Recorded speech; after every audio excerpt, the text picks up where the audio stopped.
Olá, caros amigos. Começa agora mais um Passa a Bola, o programa desportivo que vocês seguem nas redes sociais ou no YouTube e que aborda sempre e faz sempre o resumo da semana.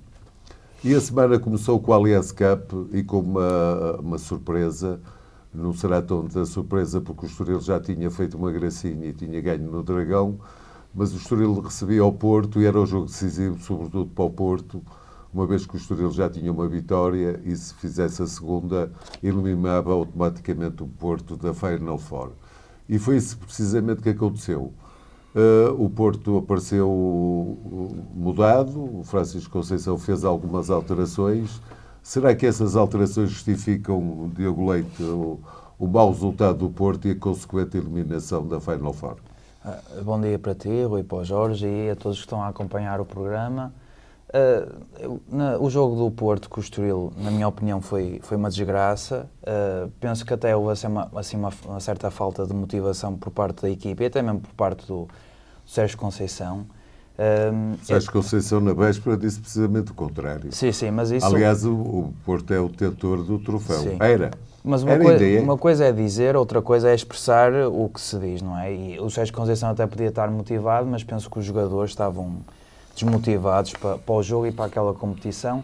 Se formos a ver, o Porto não jogou com um platel fraco, nem jogou com um platel totalmente mudado, não é? Porque as únicas novidades foram o David Carmo e o Fábio Cardoso, portanto, dois jogadores que não são titulares, mas também não é com estranheza que os vimos no 11. Jogou também ali com o Zé Pedro, a defesa direita adaptado, mas o Zé Pedro sempre tem jogado, tem correspondido bem. Jogou com o Grunhites no meio campo, mas o Grunhites também é um jogador seguro, não é um criativo, mas é um jogador competente. E o Francisco Conceição na frente, o Francisco Conceição, que tem sido dos melhores jogadores do Porto nos últimos jogos. Portanto, não podemos dizer que o Porto jogou com um platel assim, mais fraco. Agora, depois no jogo corrido, o Estoril jogando em casa é uma equipa forte, surpreendeu o Porto e o Porto não teve capacidade para responder ao jogo do Estoril. E, portanto, o Porto perdeu o jogo, foi eliminado da Taça da Liga. Agora, essa derrota é um pouco desvalorizada por parte da massa associativa do Porto, porque nos últimos anos o Porto não tem assim grande tradição nessa competição, apesar de ser o detentor do título. Sim, não é? Será a competição nacional menos importante. Sim, exatamente. E, portanto, se fosse assim uma Taça de Portugal, se calhar tinha-se gerado uma maior onda de contestação. Sendo Taça da Liga, acho que essa derrota passou um bocadinho ao lado.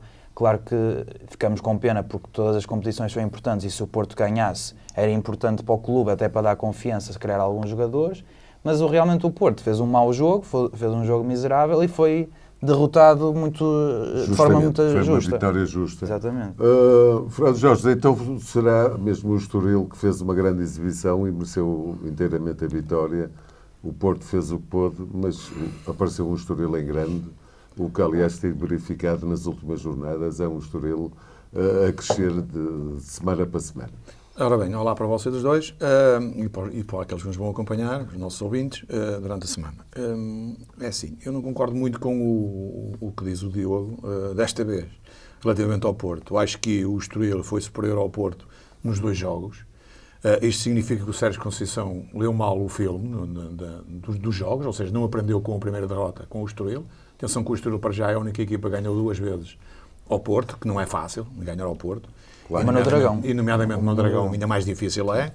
Este foi uma vitória limpinha do Estoril. O Estoril foi superior e, aliás, o próprio Sérgio Conceição, no fim, veio dizer a Terreiro que também esteve mal. Não foi só os jogadores, ele também esteve mal. E esteve. Fez algumas alterações, até tirou o filho dele que estava bem no jogo. Tirou, era pelo menos um dos que levava o jogo para a frente. E a falta de qualidade do Porto está-se a refletir a nível dos centrais. Porque falta lá o Marcano, que tem experiência e é um bom jogador, pelo menos para acalmar as hostes ali atrás. O Zaidu é um jogador fraquíssimo, porque não tem noção nenhuma do que é o jogo, é um jogador em força, basicamente.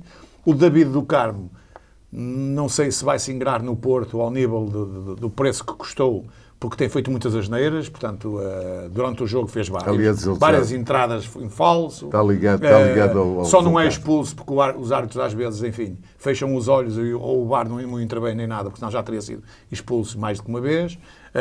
E o Porto tem um débito de qualidade, sim, e fez um débito de qualidade, exatamente.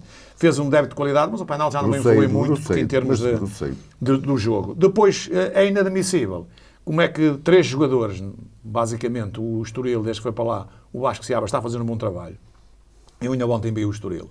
Também fez um bom jogo. E os mesmos jogadores que estavam lesionados no Estoril, porque eu não o estava a ver a jogar, este Guitane, e aquele que está emprestado pelo Sporting também, e um que joga no meio campo também, o Topovic, ou coisa assim do género, um congolês, francês também, que joga no campeonato francês de sub-21 ou coisa assim do género. É um jogador acima da média. Ele, com o Porto, brincou com a linha média do Porto. Quando ia a bola para ele dominava 2, 3 jogadores com uma facilidade tremenda. Não sei onde é que andava aqui estes jogadores, não sei onde é que andava. Mais a perspicácia do Vasco Seabra, não é? Como treinador, que é um bom treinador, tem feito alguns bons trabalhos.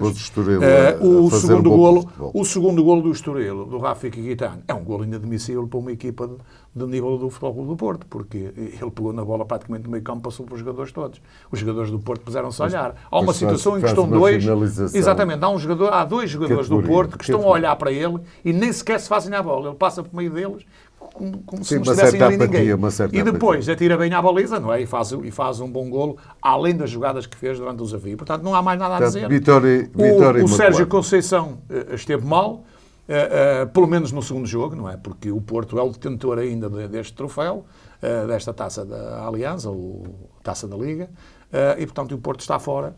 Vai ter que mais um jogo, mas praticamente, como o Leixo hoje, praticamente é um jogo já sem interesse para a classificação. Nenhum. A semana continuou com a Liga e a Liga ficou ao rubro. Havia jogos importantes, não é? Nós decidimos que o jogo da jornada era o Vitória de Guimarães Sporting e realmente foi um jogo intenso, um jogo que nós podíamos até catalogar como de Premier League e que teve também alguns lances polémicos que nos leva à frase da semana. Que a frase da semana é só com a inteligência artificial se melhora a qualidade do VAR.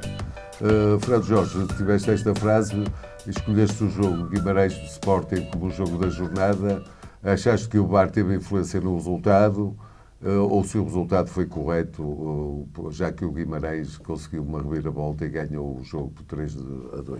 Ora bem, não é melhor ao VAR, melhor a arbitragem em Portugal. Porque a arbitragem em Portugal engloba o VAR e o próprio árbitro em si. Sim. Bem, relativamente a este jogo que a gente escolheu como o jogo da jornada, o que eu tenho a dizer é que foi um jogo espetacular. Se víssemos este jogo entre o Guimarães e o Sporting, da maneira como foi jogado, competitividade, agressividade, no bom sentido de ambas as equipas, jogar ao ataque, olhos nos olhos, quer o Guimarães, quer o Sporting, bem enquadradas dentro do coisa, encaixaram bem as equipas uma na outra, oportunidades de golo da parte a parte, mais para o Sporting, durante o jogo todo, portanto, o tempo todo de jogo. Se víssemos isto numa Premier League, com a maneira como eles filmam o jogo em si, seria um jogo com mais espetacularidade do que aqui filmado aqui em Portugal, que eu ainda não consigo entender como é que se filma desta maneira. Aliás, continuo a dizer que é difícil para um analista, ou um indivíduo, ou para mim, analisar a ver na televisão. Porque não consigo ver determinados jogadores que eles estão escondidos pela câmara. Não se vê. O campo em si é um campo curto, a imagem é praticamente sobre a jogada e depois não se vê onde é que os jogadores estão, se estão bem enquadrados, se estão sintonizados com aquilo que aprenderam durante a semana, com o seu treinador, se estão no sítio correto, o que estão a fazer, etc, etc. Não se consegue ver isso, portanto é difícil a não ser ao vivo, é por isso que a maior parte dos indivíduos que comentam têm outras vantagens que nós não temos, que vão acompanhar esses jogos, mandam um a cada campo, não é? E têm outra facilidade de análise de jogo. Aqui o que eu vi, já disse a maior parte das coisas, foi um jogo, uma grande partida de futebol, cheia de golos, emoções e também bastante chuva. O Vitória levou a melhor sobre um Sporting por 3-2, num jogo taco a taco, digno de ser visto, conforme eu disse, numa Premier League, tal a competitividade posta em jogo pelos jogadores de ambas as equipas e porque nunca se conformaram com o resultado, ou seja, sempre ao ataque na procura da vitória E final. João Pinheiro esteve à altura. Gonçalo pensou- Inácio, já lá vou. Gonçalo Inácio inaugurou a partida aos 42 minutos e fez 1-0. Tiago Silva fez o empate a 1-1. Aos 45 mais 5 ficou assim o resultado de penalti da primeira parte.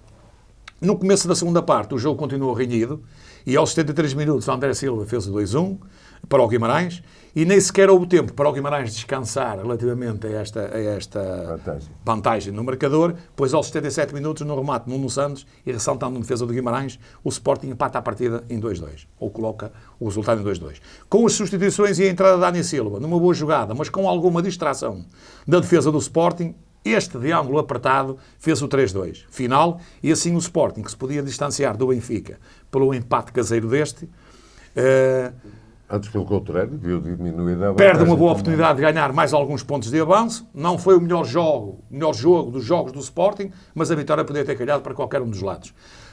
Houve as substituições. Relativamente a nós termos colocado esta frase da semana, é relativamente à arbitragem, que temos aqui vários jogos em que os árbitros e o VAR inadmissivelmente continuam a errar, ou pela cor dos olhos, ou por outros fatores que não vamos agora estar aqui a escalpizar, e toda a gente sabe, e pela incompetência que é 80% destes indivíduos, quer sejam árbitros, quer sejam VARs.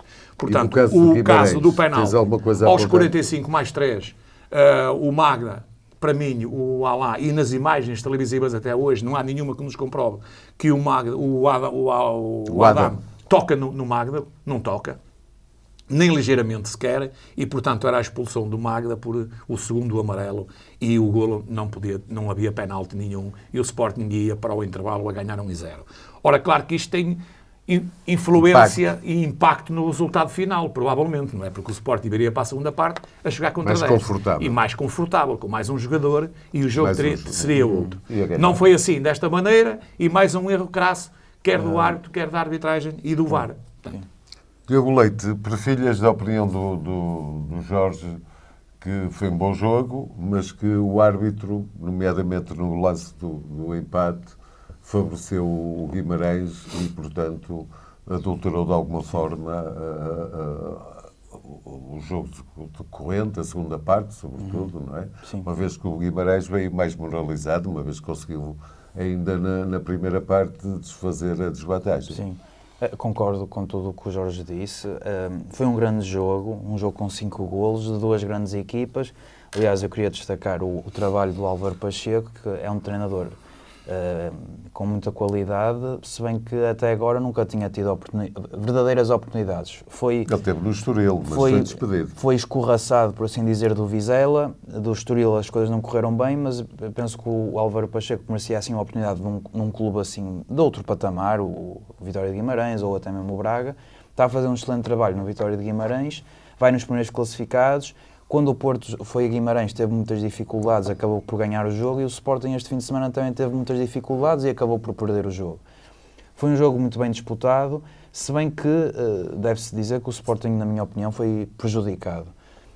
O Sporting estava a ganhar 1-0 e depois foi então marcado aquele penalti para o Guimarães que deu o golo do empate. Na minha opinião não é penalti, como o Jorge também disse, e acho que é inadmissível não haver nenhuma imagem esclarecedora do lance. Quem viu o jogo percebeu que foram mostradas 4 ou 5 imagens de diferentes ângulos, nenhuma imagem é esclarecedora e dá para perceber ao certo se há toque, se não há toque, se o toque é suficiente para o jogador do Guimarães cair daquela maneira. Na minha opinião, nem sequer há toque, porque senão nem o próprio Adam protestava da maneira que protestou, porque se o Adam reconhecesse que tocou no jogador, não iria protestar daquela maneira. E acho que o Sporting, então, nesse aspecto foi prejudicado, e se não fosse marcado o penalti para o Guimarães, não sabíamos como é que seria o jogo. No mínimo, acho que o VAR teria que ter chamado o João Pinheiro, João Pinheiro para esclarecer o lance. Para o próprio João Pinheiro ter a certeza absoluta daquilo, de ter apitado para o penalti. Sim. Depois, a partir do 1-1, o jogo ficou muito animado, porque o jogo tanto podia cair para o lado do Sporting como para o lado do Guimarães. E também queria dizer que eu acho que no último golo do Guimarães, portanto no 3-2, o Ada foi mal batido, porque ele demora muito tempo a esticar a perna direita, a fazer a mancha com a perna direita, e é precisamente por esse espaço que a bola passa e entra. E é de um ângulo que é dele. Sim, e portanto, Sim, penso que tendo em conta que o Sporting... não sai isento de responsabilidades no último gol do Guimarães. Sim. Tendo em conta que o Sporting perdeu, e eu sendo portista, claro que fico agradado, porque o Porto ganhou pontos ao Sporting, apesar do Sporting se manter em primeiro lugar, tendo em conta que também este fim de semana o jogo em Guimarães era de extrema importância para o Sporting, porque ganhando, e na próxima segunda-feira, sendo Sporting Porto, o Sporting podia-se ter distanciado muito mais do Com Porto, certeza. e infelizmente isso não Bom, aconteceu. mas estamos aqui na temática da arbitragem e do árbitro e do VAR. Também não posso deixar de referir um lance sobre o do Diamond, em que o Diamond empurra, não joga com o ombro, mas empurra o adversário. O árbitro poderia não ter visto, porque é um lance difícil, embora estivesse em boa posição para o poder fazer, mas é um lance que não pode passar despercebido ao VAR, no meu entendimento. Sim. A jornada, portanto, teve também uma nuance que foi o Porto colar-se ao Sporting. O Sporting perdeu e pôs-se a jeito para o Porto vencer o seu jogo em casa com o Casa Pia, e foi isso que aconteceu. O Porto colou-se ao Sporting, estão ambos empatados. A próxima jornada ainda me promete mais que esta, uma vez que há o Porto Sporting, com as duas equipas empatadas no primeiro lugar. O Porto ganhou um resultado justo, normal, mas teve um lance polémico em que Pepe disputou um lance nas costas do avançado do Casa Pia e nada é penalizado. E, Fernando Jorge, o que é que tu achas do Porto do Casa Pia e, nomeadamente, no lance do Pepe? Ora bem, relativamente ao Porto Casa Pia, o Porto entrou decidido a retificar o mau resultado que tinha feito na Taça da Liga, e, portanto, aos 12 minutos o Evanilson marca logo o primeiro golo para o Porto. Aos 48 minutos o Zé Pedro também faz outro golo de cabeça, o seu primeiro golo no campeonato, e ao resultado, ao intervalo, com pouca réplica do Casa Pia, que foi uma equipa algo amorfa na primeira parte. Na segunda parte, mais do mesmo, e aos 81 minutos o Pepe marcou um golo de cabeça, ou faz o 3-0, antes do final da marcação de uma grande penalidade, por intervenção do VAR, que para o árbitro que esteve mal, e o VAR, já lá vamos, também esteve mal, para o árbitro não era penalti, e para o VAR era, por isso fez a intervenção, e o Fernando Andrade reduziu para o resultado final 3-1.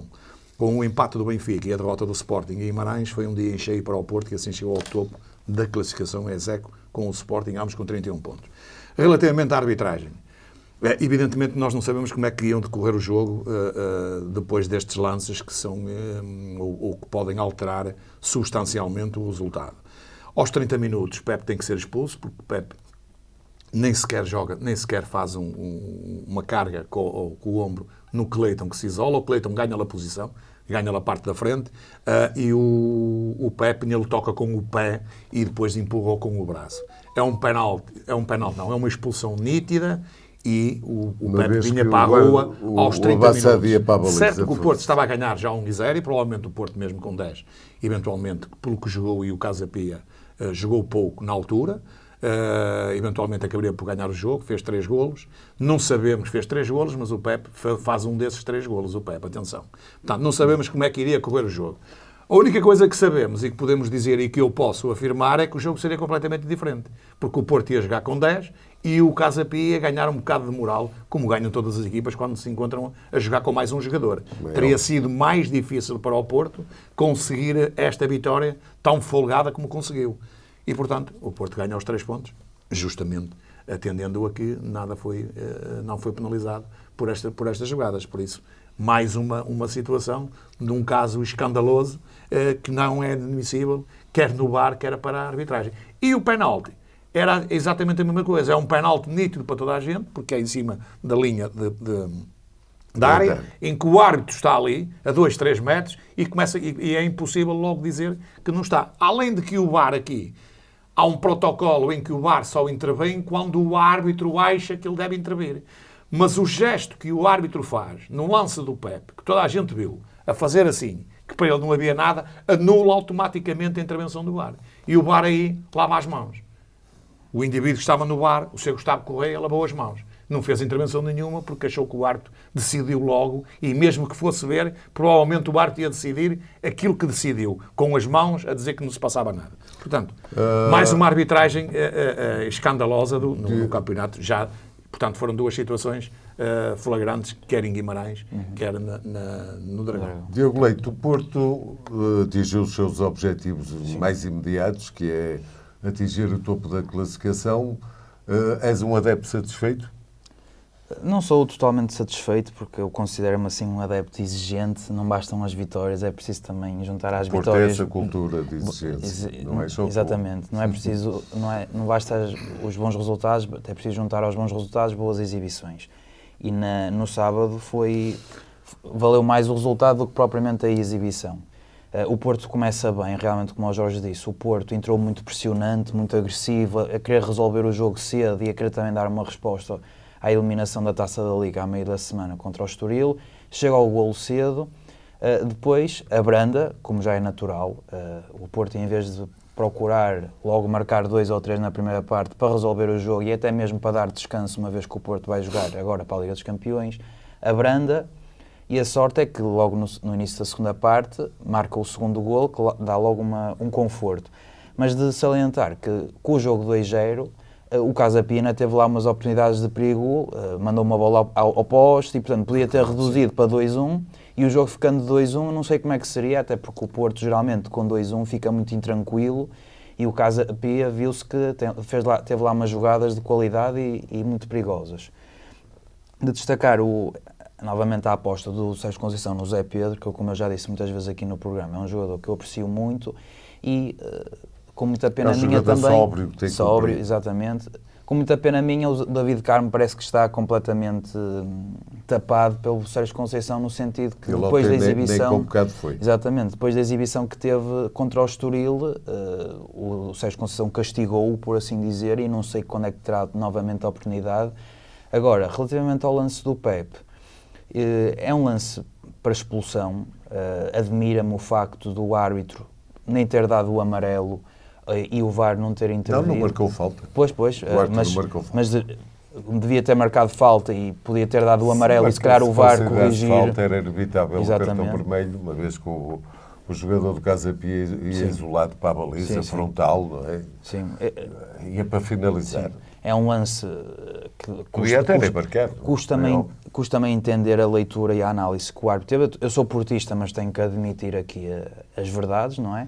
E também tenho que acrescentar... é um programa isento, temos que dizer aquilo que pensamos. Acrescentar aqui também ao lance do Pepe, que foi um lance que passou despercebido a praticamente toda a gente, que, na minha opinião, há lá um lance do Alan Varela, que ele corta a bola, mas depois de cortar a bola, vai com a bota à perna do Casa Pia, involuntariamente, mas vai com a bota à perna do jogador do Casa Pia, e para mim também é um lance que se calhar pelo menos devia ter sido analisado pelo vídeo-árbitro e devia ter chamado também o árbitro. Como usa no estádio do Bessa. Exatamente. É um lance um bocadinho diferente, mas tem algumas semelhanças e, portanto, passou completamente despercebido ao VAR, aos comentadores, e o Alan Varela, que entrou no jogo assim um bocadinho de cabeça perdida, teve lá uns lances perigosos, viu o amarelo cedo e podia ter sido expulso.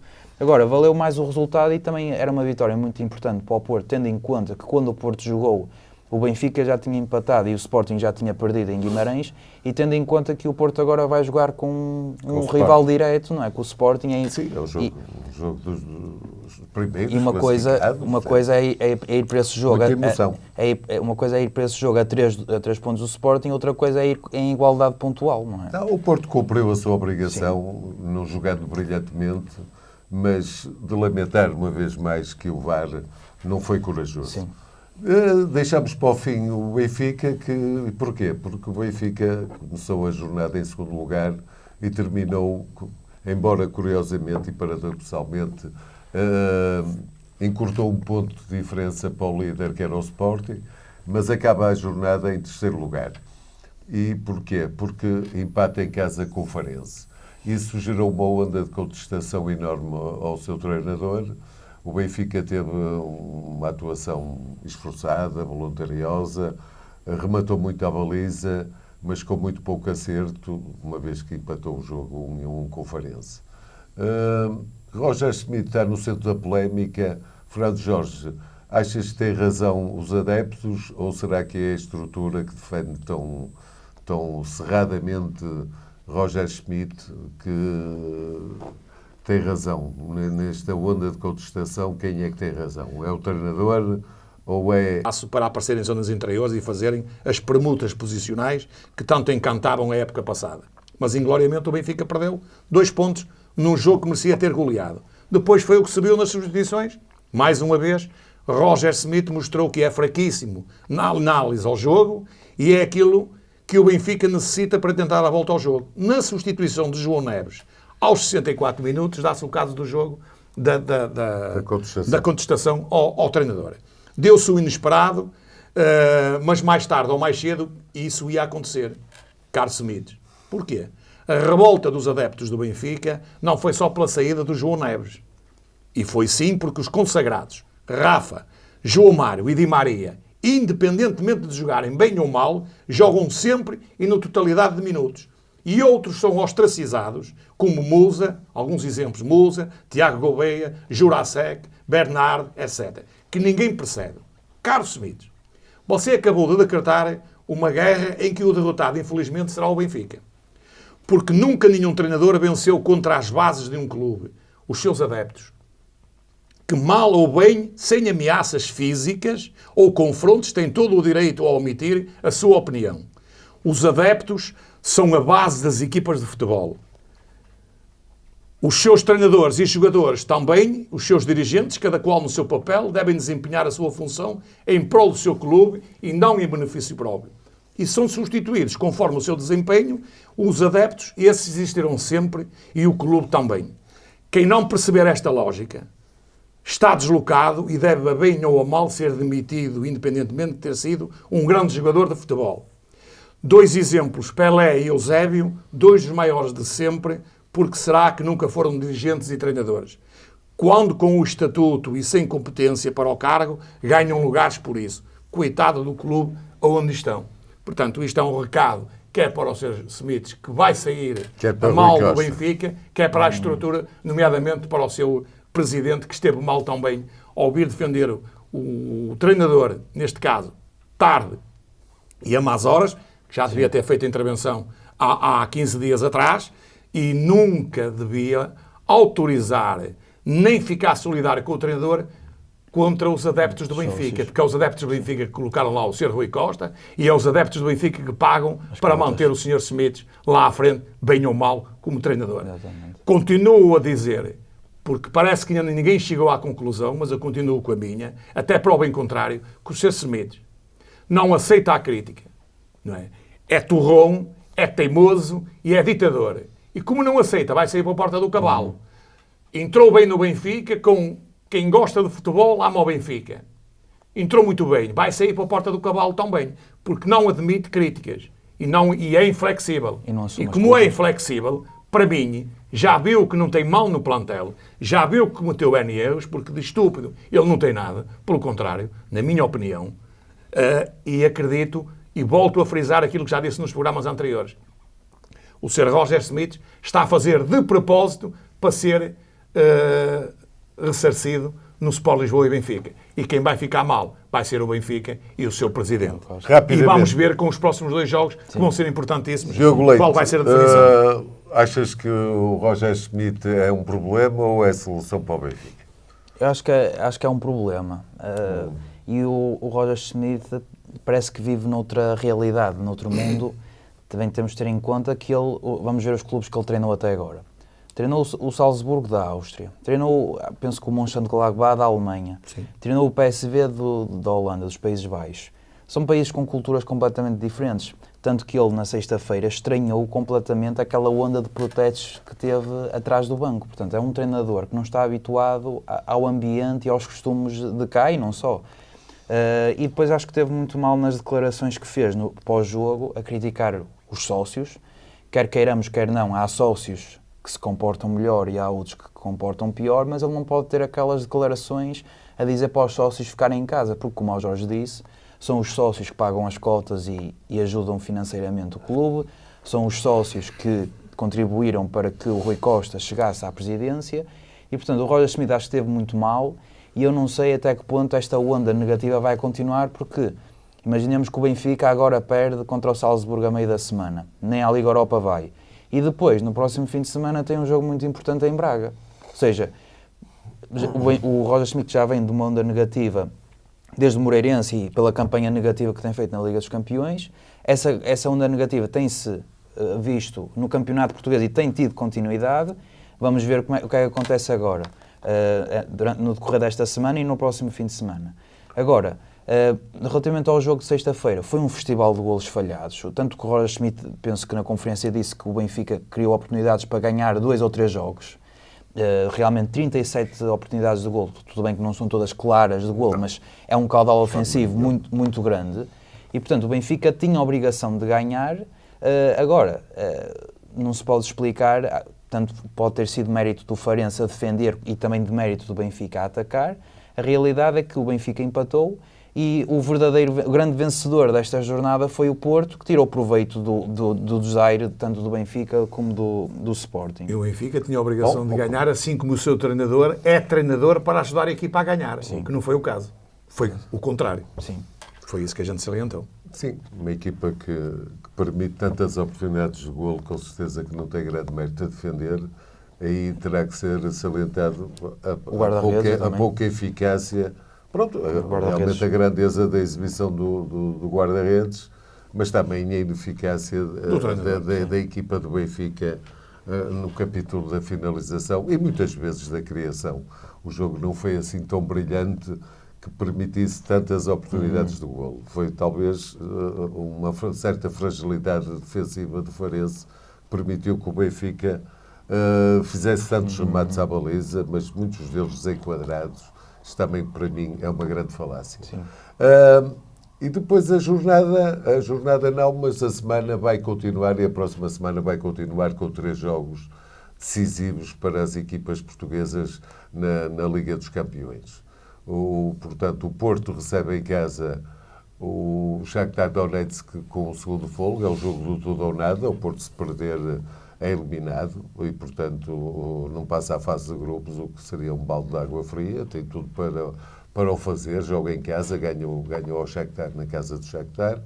O Benfica tem uma tarefa quase impossível perante o quadro que se afigura indo à Áustria, ter que vencer por 2 golos, e o Braga também tem uma missão muito difícil, defendendo o Nápoles e, portanto, pode cair até inclusivamente para fora da Europa. Fernando Jorge, qual é o teu prognóstico muito breve sobre os jogos que se avizinham nas competições europeias? Rui, antes de mais, deixa-me só falar aqui esta parte do Boa Vista, muito rapidamente. Sim. Só o que se passou. Isto foi um jogo entre o Boa Vista e o Estrela da Amadora, portanto, o Boa Vista foi à Amadora. Foi uma primeira parte deprimente de ambas as equipas, portanto, valeu pelo intervalo que fez bem às formações, para ao menos ver um futebol mais interessante na segunda parte. O Estrela foi quem esteve melhor no ajustamento da equipa, o Boa Vista limitadíssimo a nível de centrais, mais não pode fazer petit. Os golos começaram a aparecer aos 52 minutos, 1-0 para o da casa, aos 78, 2-0, num golo na própria baliza para Abascal, que está completamente sozinho, mas está fora do pensamento que está a jogar a bola, ele e outros, e pensou-se que a partida estava ganha. O Boa Vista ainda foi buscar aquela alma que costuma ter e reduziu aos 74 minutos para o Martins Tavares. Pensava-se que aí o Boa Vista poderia eventualmente chegar à frente até fazer o empate, não se deu isso. A partir daqui o Estrela foi mais forte, criando algumas situações de golo, e aos 84 minutos, Kikas, um bom remate, um bom cruzamento, fez o 3-1 final. Com este resultado, o Estrela iguala ao Boa Vista com 15 pontos na classificação. E isto é que é importante. E o Boa Vista e os sócios boavisteiros têm que começar a ter atenção àquilo que eu estou farto de dizer aqui em todos os programas. E o Boa Vista continua em curva descendente nas últimas 5 jornadas, estando agora ambos a somente 5 pontos do último classificado, o Arauca. Se o Boa Vista não resolver os problemas financeiros até ao fim de janeiro, vai ter a vida muito difícil. Até porque irá vender alguns dos melhores jogadores e sem ovos bons não se fazem omeletes. Seja o treinador Petit ou outro qualquer. Portanto, muita atenção, caros associados do Boa Vista, as próximas jornadas são complicadas.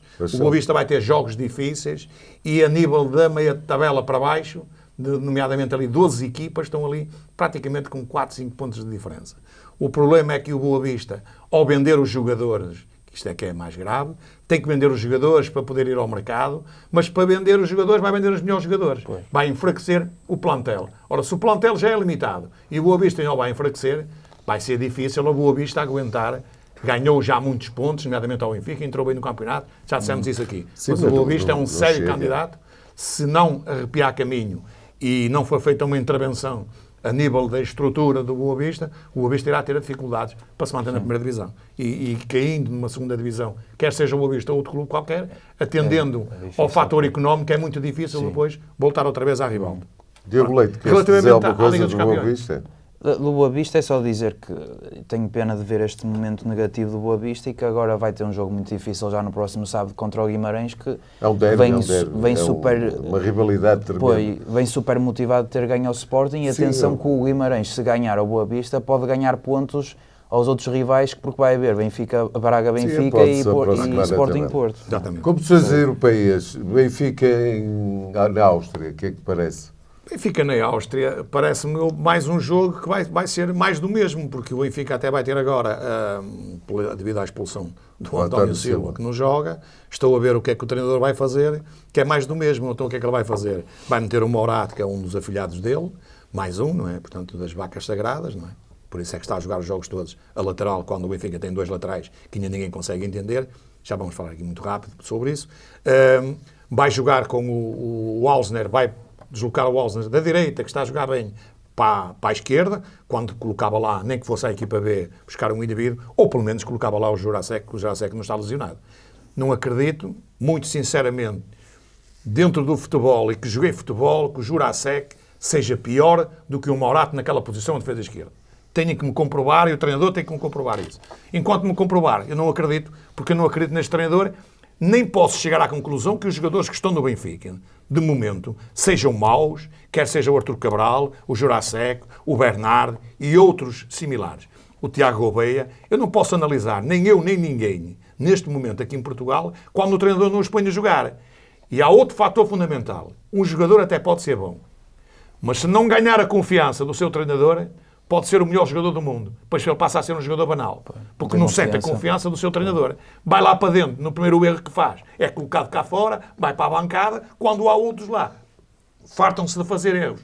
E jogam sempre. Uns atrás dos outros. E competitividade nenhuma e jogam sempre a titulares indiscutíveis. Portanto, este Benfica, muito dificilmente, vai agarrar uma equipa difícil, uma equipa de indivíduos novos, bons jogadores, compacta. Joga bem, não é por acaso que no Inter só não ganhou por mera infelicidade, porque as bolas bateram para lá no trave e nos jogadores e não entravam por mera infelicidade. Portanto, muito dificilmente o Benfica vai ganhar ao Salzburgo. Ganhar!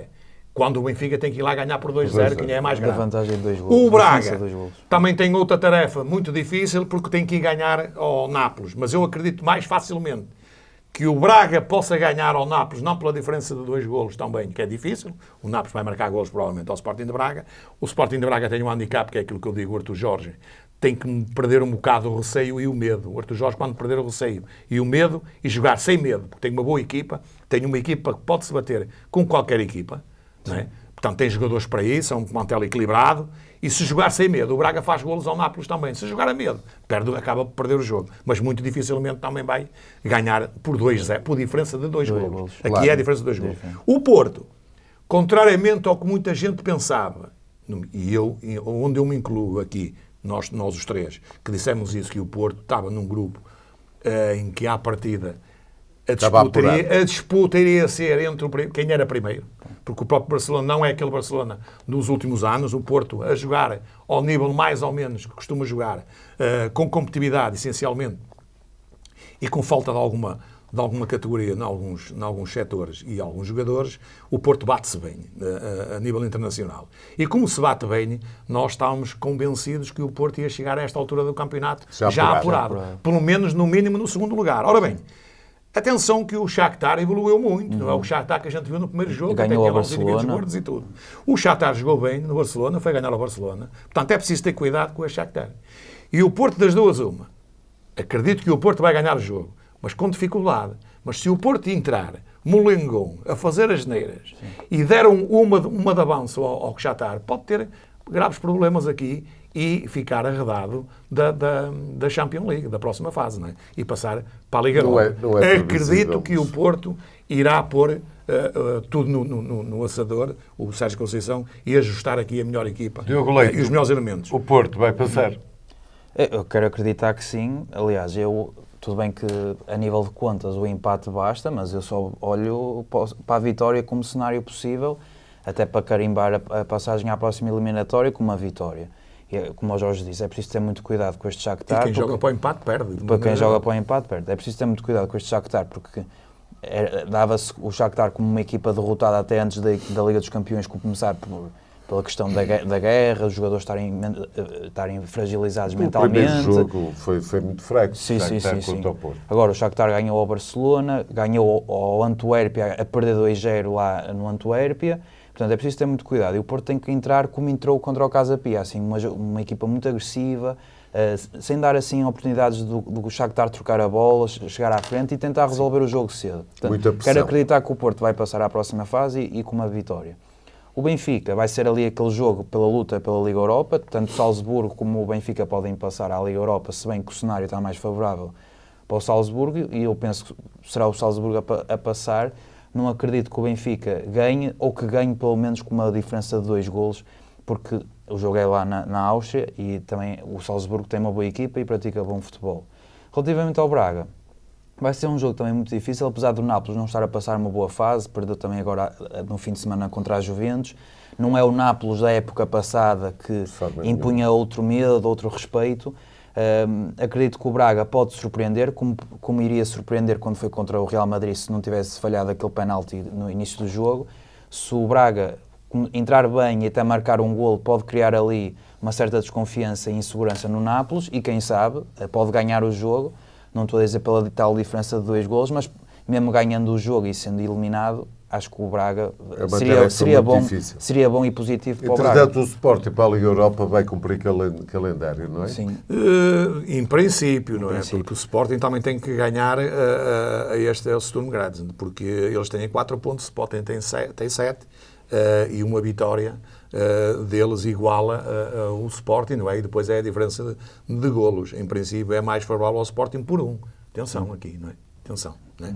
Pronto, o Sporting ganhou-los e eles têm que fazer um resultado pelo menos igual ao Sporting a marcar mais um golo. Portanto, o marcar mais um golo é ganhar ao Sporting. Se ganharem ao Sporting, o Sporting pode pôr aqui em causa o seu apuramento e ficarem em terceiro lugar. Acredito que o Sporting, com maior ou menor dificuldade, irá ganhar este jogo. E tu, Diogo Leite, também. Sim, e também irá querer resolver o jogo para depois focar-se no jogo de segunda-feira contra o Porto. E como sempre, terminamos com a Premier League, que esta semana teve 2 jornadas, não é? Sim. E tem um líder que é o Liverpool.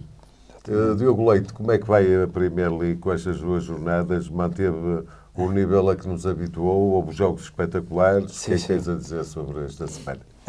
Foi uma semana cheia de jogos, porque houve jornada à meio da semana. Jornada dupla, jornada à meio da semana e jornada agora no fim de semana. Irei falar principalmente da jornada deste fim de semana, porque foi a mais recente, não é? Portanto, começando pelo Liverpool, o Liverpool que ganhou a meio da semana contra o Sheffield United e agora ganhou outra vez contra o Crystal Palace, teve a perder 1-0 e foi um jogo muito difícil para o Liverpool. Grande parte dos grandes em Inglaterra tem muitas dificuldades no terreno do Crystal Palace. O Liverpool estava a perder 1-0 aos 75 minutos, depois o Jordan Ayew do Crystal Palace foi expulso e logo 2 minutos, 3 minutos depois da expulsão o Liverpool empata e ainda tinha ali uma questão de 15 minutos, 10 minutos para marcar o segundo golo. Marcou o segundo golo e até marcou o terceiro, um grande golo de Luís Dias, mas foi anulado. Portanto, o Liverpool ganhou e aproveitou também o deslize do Arsenal e está em primeiro lugar isolado. Falei também agora do Arsenal, aproveito e passo para o jogo do Arsenal. O Arsenal que perdeu 1-0 contra o Aston Villa. Portanto, o Arsenal a meio da semana ganhou 2-1 ao Luton Town, também teve muitas dificuldades, marcou o golo da vitória aos 96, qualquer coisa assim. E agora no sábado perdeu 1-0 contra o Aston Villa, que tinha ganho ao Manchester City na meio da semana. O Aston Villa, portanto, garante aqui a vitória contra 2 equipas muito, muito fortes, contra o Manchester City e contra o Arsenal. previa-se um jogo muito difícil para o Arsenal, mas também destacar o seguinte, o Aston Villa marcou o golo da vitória muito cedo, aos 10 minutos, qualquer coisa assim, e depois passou grande parte do jogo a defender. Mas soube defender, tanto que o Unai Emery, o treinador do Aston Villa, que é um bom treinador, fez substituições cirúrgicas, tendo em conta que o Aston Villa teve grande parte do jogo a defender, fez substituições nas laterais, portanto tirou o defesa direito e o defesa esquerdo, que eram jogadores que já estavam muito desgastados, e tirou também o médio defensivo, ou seja, fez substituições ali cirúrgicas, refrescou não o setor ofensivo, mas o setor defensivo, refrescou ali setores cirúrgicos naquilo que estava a ser a pressão. Exatamente. E o Emery é um especialista em jogos de finais. Exatamente. Não é por acaso que ganhou 3 ou 4 na Liga da Europa, exatamente. Passamos para o Manchester United. Manchester United, que a meio da semana ganhou 2-1 ao Chelsea. Previa-se que podias dar assim continuidade a essa vitória contra um grande, contra um rival direto, tendo em conta que também o Ten Hag foi considerado, de forma assim um bocadinho incrédula, o melhor treinador do mês de novembro, e que o melhor jogador do mês de novembro da Liga Inglesa também foi o Harry Maguire. Olho para isto de forma assim um bocadinho surpreendida, desconfiada, e confirma-se uma vez que o Manchester United, em casa, contra o Bournemouth, perdeu 3-0. 3-0 contra uma equipa, não querendo tirar prestígio ao Bournemouth, mas é uma equipa que luta para não descer de divisão. Portanto, perder 3-0 em casa, acho que os próprios sócios do Manchester United olham para isto com uma certa surpresa, e não é por acaso que no final do jogo assistiu-se a uma onda de assobios ensurdecedora em Old Trafford. Exatamente. E parece que também o Ten Hag tem lá lugar cativo como treinador do Manchester United. Os ingleses têm dificuldade em mudar de é outra cultura. O Chelsea perdeu a meio da semana contra o Manchester United, como eu disse, e agora ontem, no domingo, perdeu 2-0 com o Everton. O Chelsea, o Pochettino também parece um outro Ten Hag, que apesar da onda negativa de resultados, também tem lá lugar efetivo como treinador do Chelsea, e mais uma vez fico contente porque nós dissemos o Everton perdeu 10 pontos na Liga Inglesa, vamos ver se agora está a recuperar. Vamos ver se não acontece a mesma coisa com o Manchester City, ou até algo mais grave, tendo em conta que o Manchester City também está a ser investigado por questões financeiras. O Everton ganhou 2-0. O Everton, que vai, penso que 5 pontos acima da linha d'água, portanto, imaginemos onde não iria o Everton se não tivessem sido tirados dos 10 pontos. O Everton iria no top 10 da Liga Inglesa. Claro. Passamos para o Manchester City, que ganhou então 2-1 ao Luton Town. Manchester City, que perdeu a meio da semana com o Aston Villa, e ontem contra o Luton Town ia acontecendo a mesma coisa, porque estava a perder 1-0 com o Luton Town, e o Luton, sendo uma equipa que, apanhando-se a ganhar, é uma equipa que é muito difícil dar a volta ao resultado. O Manchester City acabou por dar a volta numa questão de 10 minutos. Numa questão de 10 minutos marcou 2 golos. 10 minutos finais. Sim, e um grande golo do Bernardo Silva, o primeiro golo do Manchester City. E Bernardo Silva, que tem sido um dos melhores jogadores do City nos últimos jogos. E para concluir, o Tottenham com o Newcastle que perdeu também a meio da semana e perdeu agora com o Tottenham. O Tottenham que tinha sido afetado por uma onda de lesões que tirou uma grande quantidade de jogadores do 11, que eram titulares, e que agora estão recuperados, têm jogado, e o Tottenham tem voltado a subir o nível exibicional.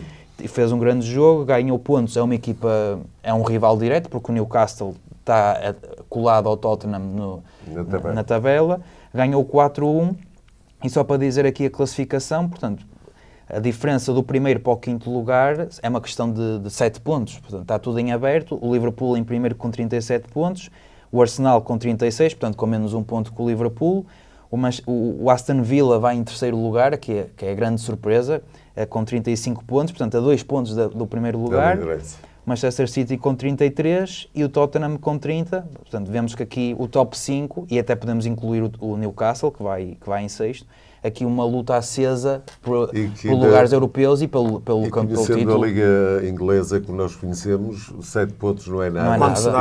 Quando até pensámos que ia ser um passeio para o Manchester City. É uma volta para se jogar. Está ao nível do Campeonato Português, que também estamos assim a nível de tabela. Sim, é verdade. Em termos de competitividade, os 4 primeiros estamos iguais. Se bem que a competitividade não é... A única diferença é que realmente a arbitragem na Liga Inglesa é muito muito comentada aqui E o nível pela, do jogo pela é mediocridade. Sim, exatamente. E pronto, e com esta abordagem final à Premier League, que se mantém tal como a Liga Portuguesa, porque realmente os 4 primeiros estão ali apenas a 1 ponto, portanto isso não é nada, isso mostra que realmente há competitividade, mas não podemos deixar de nos lembrar da frase da semana, que tem a ver com a mediocridade que reina na sintonia entre a arbitragem e o VAR, que ninguém entende, porque há estes erros tão grosseiros semana após semana. E com esta mensagem de esperança de que o futebol português melhore, sobretudo a nível de arbitragem, para haver maior rigor, maior transparência, nos despedimos com toda a amizade. Obrigado, continuação, boa semana. Obrigado e boa semana para todos.